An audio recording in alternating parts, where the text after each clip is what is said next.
Halo, di sini saya akan menjelaskan mengenai materi konsep dasar penganggaran. Sebelumnya, izinkan saya untuk memperkenalkan diri. Perkenalkan, nama saya Juliana Marito Simbolon dengan NIM C0C025030. Saya dari Prodi D3 Akuntansi kelas B Universitas Jambi. Baiklah, sebelumnya kita harus tahu dulu apa itu anggaran. Menurut para ahli, anggaran mengandung beberapa pengertian.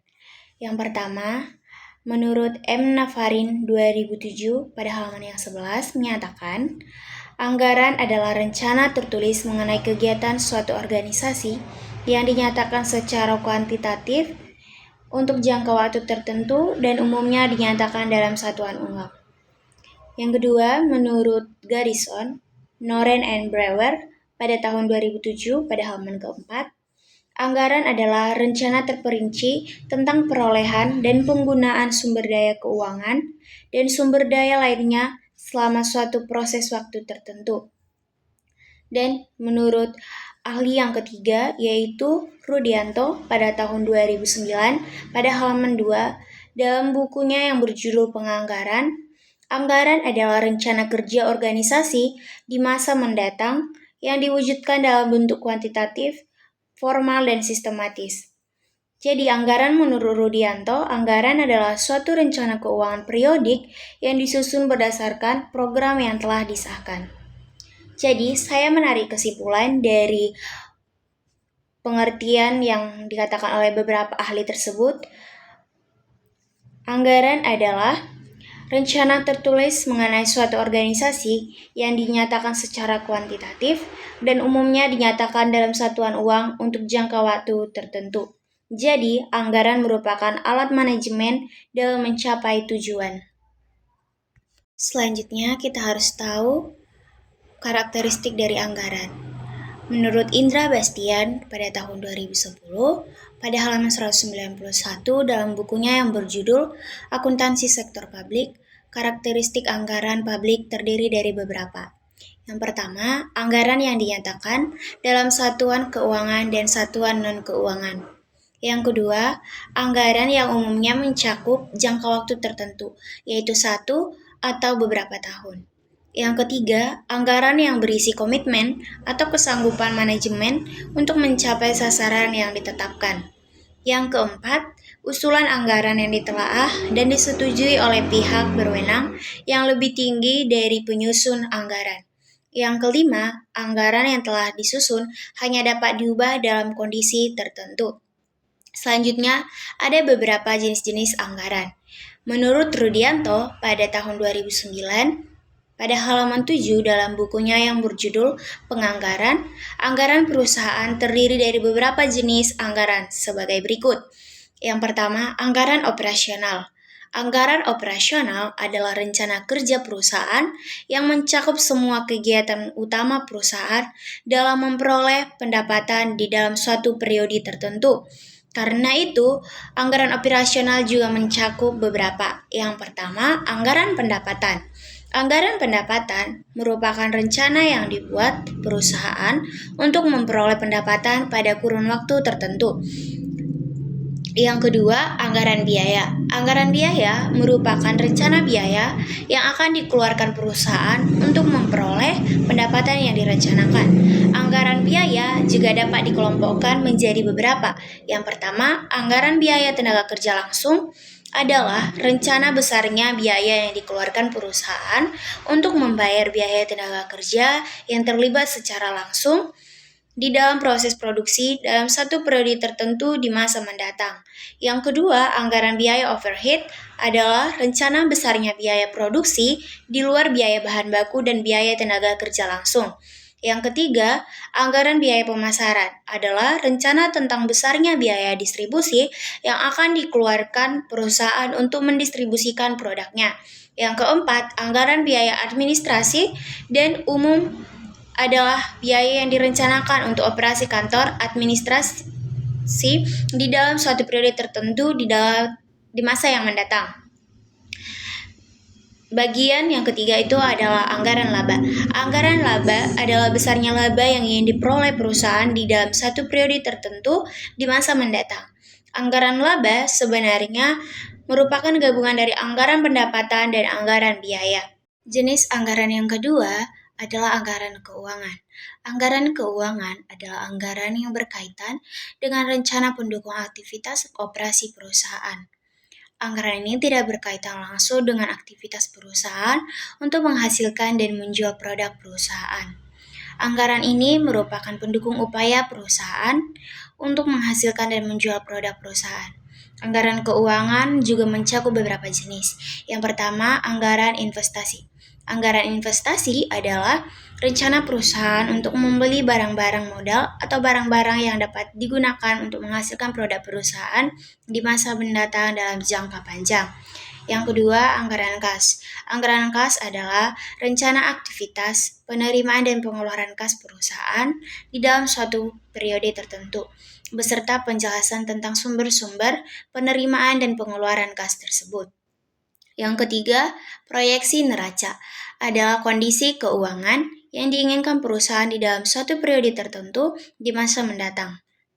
Berarti, dalam proyeksi neraca tersebut mencakup jumlah harta yang dimiliki perusahaan beserta kewajiban-kewajiban yang harus diselesaikan perusahaan di masa mendatang.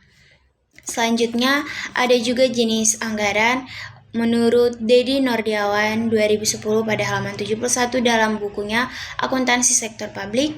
Jenis-jenis anggaran yaitu yang pertama anggaran operasional dan anggaran modal atau sering disebut current atau capital budget. Berdasarkan jenis aktivitasnya, anggaran itu dibagi operasional dan anggaran modal. Anggaran operasional digunakan untuk merencanakan kebutuhan dalam menjalankan operasi sehari-hari dalam kurun waktu 1 tahun. Anggaran operasional ini juga dikelompokkan sebagai pengeluaran pendapatan, yaitu jenis pengeluaran yang bersifat rutin dan jumlahnya kecil serta tidak menambah fungsi atau aset. Anggaran modal menunjukkan rencana kerja jangka panjang dan pembelanjaan atas aktiva tetap, seperti gedung, peralatan, kendaraan, perabot, dan sebagainya. Yang kedua, berdasarkan pengesahan, dibagi juga beberapa, yaitu yang pertama, anggaran tentatif. Anggaran tentatif adalah anggaran yang tidak memerlukan pengesahan dari lembaga legislatif karena kemunculannya dipicu oleh hal-hal yang tidak direncanakan sebelumnya. Yang kedua, anggaran enacted adalah anggaran yang direncanakan, kemudian dibahas dan disetujui oleh lembaga legislatif. Jenis yang ketiga adalah anggaran dana umum dan juga anggaran dana khusus. Dana umum digunakan untuk membiayai kegiatan pemerintahan yang bersifat umum dan sehari-hari, sedangkan dana khusus dicadangkan atau dialokasikan khusus untuk tujuan tertentu. Jenis yang keempat, anggaran tetap dan anggaran fleksibel. Dalam anggaran tetap, apropriasi belanja sudah ditentukan jumlahnya di awal tahun anggaran. Jumlah tersebut tidak boleh dilampaui meskipun ada peningkatan jumlah kegiatan yang dilakukan. Dalam anggaran fleksibel, harga barang atau jasa per unit telah ditetapkan.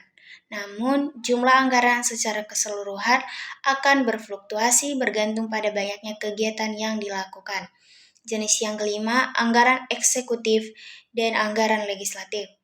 Anggaran penyusunannya, anggaran dapat dibagi menjadi anggaran eksekutif.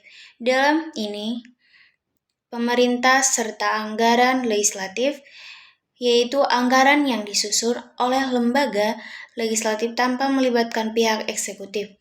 Selain itu, ada juga yang disebut anggaran bersama atau joint budget, yaitu anggaran yang disusun secara bersama-sama antara lembaga eksekutif dan legislatif. Selanjutnya, menurut Mardiasmo, tahun 2009 pada bukunya halaman 71 yang berjudul Akuntansi Sektor Publik. Anggaran sektor publik memiliki beberapa fungsi utama, yaitu yang pertama, anggaran sebagai alat perencanaan atau planning tool. Anggaran sektor publik dibuat untuk merencanakan tindakan apa yang akan dilakukan oleh sektor publik dari belanja perusahaan tersebut. Yang kedua, anggaran sebagai alat pengendalian atau control tool. Anggaran sebagai instrumen pengendalian digunakan untuk menghindari adanya pengeluaran yang terlalu besar atau adanya penggunaan dana yang tidak semestinya dalam pengalokasian anggaran pada bidang lain yang bukan merupakan prioritas. Pengendalian anggaran publik dapat dilakukan melalui 4 cara, yaitu kinerja aktual dengan kinerja yang dianggarkan. Yang pertama itu menghitung selisih anggaran. Yang kedua, menemukan penyebab yang dapat dikendalikan atau controllable dan tidak dapat dikendalikan atau uncontrollable atau suatu varians. Yang ketiga, merevisi standar, biaya atau target anggaran untuk tahun berikutnya. Jenis yang ketiga, anggaran sebagai alat kebijakan fiskal atau fiscal tool. Anggaran sebagai alat kebijakan fiskal pemerintah digunakan untuk menstabilkan ekonomi dan mendorong pertumbuhan ekonomi. Melalui anggaran publik tersebut, dapat diketahui arah kebijakan fiskal pemerintah, sehingga dapat dilakukan prediksi-prediksi dan estimasi ekonomi. Anggaran sebagai alat koordinasi dan komunikasi atau Coordination and Communication Tool. Anggaran publik merupakan alat koordinasi antar bagian dalam pemerintah. Selanjutnya itu tujuan daripada anggaran. Menurut Navarin 2007 pada halaman yang 13, beberapa tujuannya itu adalah sebagai berikut. Yang pertama, digunakan sebagai landasan yuridis formal dalam memilih sumber dari investasi dana. Yang kedua, memberikan batasan atas jumlah dana yang dicari dan digunakan. Yang ketiga, merinci sumber dana yang dicari maupun jenis investasi dana, sehingga dapat memudahkan pengawasan. Yang keempat, merasionalkan sumber dana, investasi dana, agar dapat mencapai hasil yang maksimal. Yang kelima, menyempurnakan rencana yang telah disusun, karena dengan anggaran lebih jelas dan nyata terlihat. Yang keenam, menampung dan menganalisis serta memutuskan setiap usulan yang berkaitan dengan keuangan. Selanjutnya, metode penyusunan anggaran. Menurut Sofyan Harahap, pada tahun 2005, pada halaman 88, ada 3 metode dalam penyusunan anggaran biasanya digunakan oleh suatu organisasi, yaitu yang pertama top-down budgeting. Adalah metode anggaran yang dilaksanakan oleh organisasi atau perusahaan yang dimulai dari pemimpin perusahaan kepada bawahannya.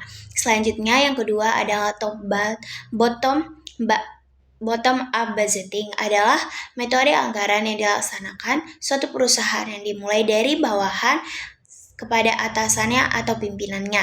Yang ketiga, gabungan adalah metode anggaran yang dilaksanakan suatu perusahaan dengan menggabungkan dua metode sebelumnya, yaitu metode top down dan metode bottom up budgeting. Nah, selanjutnya saya juga akan memaparkan mengenai prinsip-prinsip anggaran. Dalam operasionalisasinya, anggaran memiliki beberapa prinsip. Yang pertama itu komprehensif, yang dimaksud anggaran harus menunjukkan semua penerimaan dan pengeluaran perusahaan. Yang kedua, non-discretionary appropriation. Jumlah anggaran yang disetujui harus dimanfaatkan secara ekonomis, efisien, dan efektif. Yang ketiga, periodik. Anggaran merupakan suatu proses yang periodik, yakni bisa bersifat tahunan maupun multitahunan. Yang keempat, akurat. Estimasi anggaran hendaknya tidak memasukkan cadangan yang tersembunyi, yang dapat dijadikan sebagai kantong-kantong pemborosan, dan efisiensi serta dapat memunculkan underestimate pendapatan dan overestimate pengeluaran. 5. Jelas. Anggaran hendaknya sederhana, dapat dipahami oleh pihak-pihak yang bersangkutan dan tidak membingungkan. Yang keenam, diketahui. Anggaran harus diinformasikan kepada pihak-pihak yang bersangkutan. Setelah kesimpulan yang saya dapat berikan, anggaran merupakan rencana kerja tertulis yang disusun secara sistematis dalam bentuk kuantitatif untuk periode tertentu sebagai alat manajemen dalam perencanaan. Anggaran terdiri dari anggaran operasional dan keuangan, serta berfungsi meningkatkan efisiensi, koordinasi, dan efektivitas penggunaan sumber daya guna mencapai tujuan organisasi secara optimal. Baiklah, sekian yang dapat saya paparkan. Semoga pemaparan saya dapat bermanfaat bagi orang yang mendengarkannya. Terima kasih.